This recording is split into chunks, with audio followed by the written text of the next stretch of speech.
What up, boys? Welcome back to my YouTube channel. And today we're talking about my favorite waiver wire pickups for this week. We're gonna go fast, not because I'm behind on schoolwork or anything, but for the love of the game, I guess. Your first target should be Troy Franklin. He played with Bo Nix in Oregon, got a decent draft capital with a fourth round pick last year. And as you can see, his target separations, target premium, explosive rates, his fantasy points per route run, his yards per route run are all kind of around the 40, 30-ish, which isn't great, but Sun's never been too great of a I'll say statistical wide receiver. So I still think he can take over as wide receiver one. Even if he doesn't, this offense is good enough where I think both of these receivers will be playable.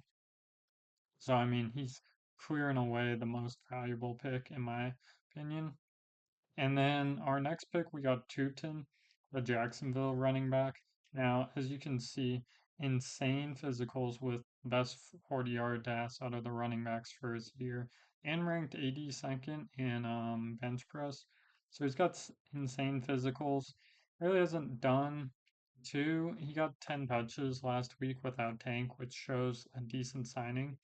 Now, he's a guy who can become a league winner if ETN were to go down.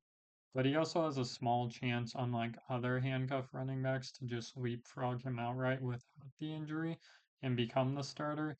And ETN, although he's had a really good year so far, he has struggled profusely the last 2 years. So I would bet on Tuden. My next guy is Mr. Trey Benson. He's the only guy I'm not a break. I've kept all these guys under 50% in Sleeper and ESPN. I'm not checking Yahoo because I actually hate that site so much, but he's the one guy who breaks it, and it's for a very good reason. Connor is averaging 3.7 yards per carry and 3.4 yards per touch. And I can bring up his stats. Um, True yards per carry, which is just any non-explosive runs, 33rd and 40th in yards per touch. That's absolutely horrible. If you guys are not aware, it's you average to make it clear, Pacheco's averaging 3.13 yards per carry. So basically, him and Connor have the exact same efficiency so far. And Pacheco at least has the excuse of playing with Mahomes, who is known as less of a scrambler, even though he's been scrambling a ton because he's got no wide receivers. Anyway, if you average 3.13 yards per carry, trust me, the coaches will start calling up Peterson and Gore, seeing if they need some money. But they don't need to. They got Trey Benson. Number one in yards per touches, number nine in true yards per carry, 14th in juke rate, 22nd in invaded tackles. I mean, this guy is the guy. I loved him this year for the reason that Connor is old. He was drafted at decent value, so I think he's got a great chance at least getting a shot at becoming the number one back in this backfield. And at worst, I think this will be a backfield by committee, which for the Cardinals might be doable, especially since Benson will be the more explosive one. Now we move on to some of the tight ends, and I have them all kind of ranked together. I got Fannin as the most interesting tight end. I know people are gonna hate that. He's kind of a love or hate guy this year. Um, he hasn't done as well as Ertz or Johnson, but the reason why I really like him is because he's played 50% out of the slot, which is really insane for a tight end. And especially in PPR, your headlights should be screaming because slot receivers get those PPR, get those receptions. He was drafted in the early third round. He's still only 21 years old, young 21. The Browns are bad, but a tight end who will play in the slot will get those reception points. He's not fighting with anyone for targets like Tillman, Judy are fine enough, but they're not going to be averaging 12 targets per game. Fannon's going to get his share. And realistically, from just a front office perspective, I can't see the Browns wanting to keep Njoku on his salary because he hasn't been worth it. So I'm assuming they're gonna try to get Fannin to either replace him or Njoku becomes more of a blocking tight end and helps in negotiations with Njoku to get him down.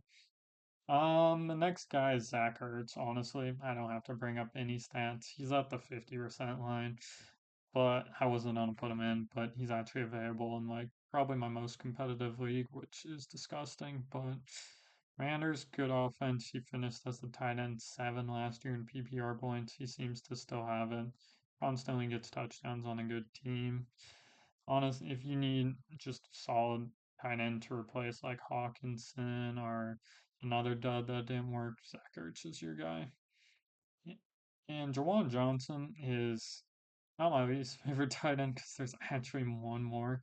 It's crazy how many good tight ends there are this year, in my opinion, on the waiver wire. Jawan Johnson, he's had 2 great games, 20 targets already, 13 receptions.